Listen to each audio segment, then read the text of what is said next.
चंदा के घर जाके कहती है कि महाराज के नए अतिथि आने वाले हैं तो तुझे मेरी खाना बनाने में मदद करना होगा, ऐसा महाराज ने कहा है। मंदा कल के लिए मसाला बनाती है। चंदा खिड़की से मंदा को देखती है। अगले दिन दोनों राजमहल जाने लगती हैं। मौका पाते ही चंदा मसाला बदल देती है। मंदा खाने में मसाला डाल देती है। अतिथि खाना खाते ही नाचने लगते हैं तीखे के कारण। महाराज ने मंदा को सजा दी और कहा कि 1 महीने तक तुम इस राज्य में नहीं आना।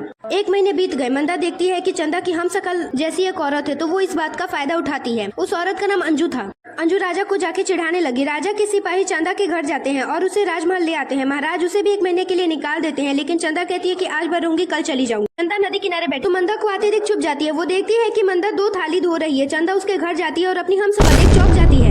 सिपाही चंदा को लेने आते तो वो बोलती है कि जाके दीदी के घर देखो, एक और चंदा है। फिर सिपाही सबको लेके राजमहल जाते हैं। राजा ये सब देखकर चौंक गए। नाई की बीबी आती है और कहती है कि चंदा के बालों में एक दाग है क्योंकि मैं उसके बालों से जुएं निकालती हूँ। अंजू रोने लगी और सारी बातें बताती है। राजा ने चंदा के कहने पर मंदा को माफ किया और चंदा को इनाम दिया।